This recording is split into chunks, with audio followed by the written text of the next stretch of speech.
ഇന്നുണ്ടാക്കാൻ പോകുന്നത് ഗുലാബ് ജാമുൻ. അതിനുവേണ്ടി ഒരു ബൗളിൽ 1 ടേബിൾ സ്പൂൺ റവ, 1 ടേബിൾ സ്പൂൺ വെള്ളം ഒഴിച്ച് സോക്കാവാൻ വേണ്ടി മാറ്റി വെക്കാം.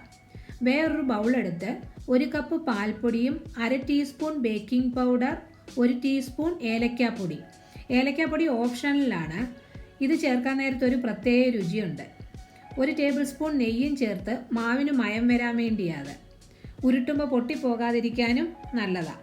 നല്ലതുപോലെ മിക്സ് ചെയ്തതിനു ശേഷം കുതിരാൻ വെച്ചിരിക്കുന്ന റവയും 1 ടേബിൾ സ്പൂൺ മൈദ അല്ലെങ്കിൽ ഗോതമ്പ് പൊടി ആയാലും മതി ഇളക്കണം.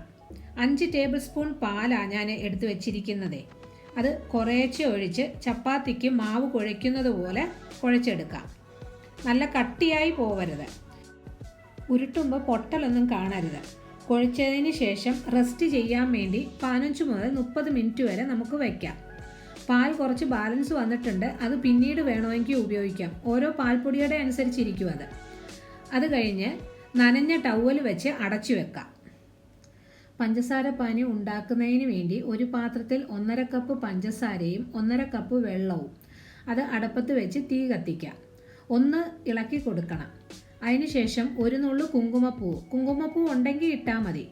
1 ടീസ്പൂൺ ഏലക്കാപ്പൊടി, 1 ടീസ്പൂൺ നാരങ്ങാനീര് പഞ്ചസാര പാനി ക്രിസ്റ്റൽ ആവാതിരിക്കാനാണ്.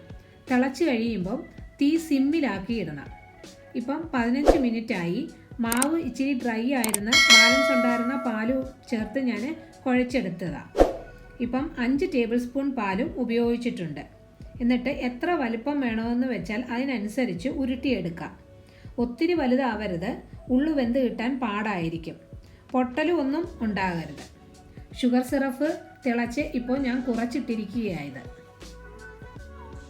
ഒരു പാത്രത്തിൽ എണ്ണ ഒഴിച്ച് നല്ലതുപോലെ ചൂടാവുമ്പം തീ മീഡിയത്തിനേക്കാളും സ്വല്പം ഒന്ന് കുറച്ച് വെച്ചിട്ട് ഓരോ ഉരുള ഇട്ട് കൊടുക്കണം. ഒരു ട്രിപ്പ് ഒത്തിരി ഇടരുത്. കുറേശ്ശെ ഇട്ട് ഫ്രൈ ചെയ്ത് എടുക്കാം. കൂടുതലായാൽ അതിന് കിടന്ന് ഉരുളാൻ പറ്റത്തില്ല. നല്ലപോലെ ഉരുണ്ടെങ്കിൽ മാത്രമേ എല്ലായിടവും ഒരേപോലെ കളറ് വരത്തുള്ളൂ. ഇപ്പം 7 എണ്ണമാണ് ഒരു ട്രിപ്പ് ഇടുന്നത്. എന്നിട്ട് പതുക്കെ ഇളക്കണം. ഇത് ചെറുതായി അടുക്കി പിടിച്ച്, നോൺ സ്റ്റിക്ക് ആണെങ്കിൽ ഇങ്ങനെ ഒട്ടത്തില്ല കേട്ടോ. അല്ലെങ്കിൽ എണ്ണ കൂടുതൽ ഒഴിക്കണം. അതായത് നല്ലതുപോലെ അത് മുങ്ങിക്കിടക്കത്തക്ക രീതിയിൽ എണ്ണ ഒഴിച്ച് കഴിഞ്ഞാൽ കുഴപ്പമില്ല. എല്ലാം ഒരേ കളറാകുമ്പം അത് കോരി ഉടൻ തന്നെ ഷുഗർ സിറപ്പിലേക്ക് ഇടണം. നമ്മൾ വിചാരിക്കും ഒരു ടിഷ്യൂ പേപ്പറിലേക്ക് ഇട്ടിട്ട് എണ്ണമയമൊക്കെ മാറ്റിയിട്ടിടാവുന്ന. പക്ഷേ അങ്ങനെ ഇടാൻ നേരത്ത് നല്ലപോലെ സോക്കായി കിട്ടുന്നില്ല. ഞാൻ ചെയ്തു നോക്കിയിട്ടുണ്ട് കേട്ടോ. ചൂടോടുകൂടി തന്നെ ഇട്ടെങ്കിൽ മാത്രമേ സിറപ്പ് നല്ലതുപോലെ അതിനകത്ത് പിടിക്കുന്നുള്ളൂ. ആ സെക്കൻഡ് ട്രിപ്പുമായി ഇതും സിറപ്പിലേക്ക് ഇടാം.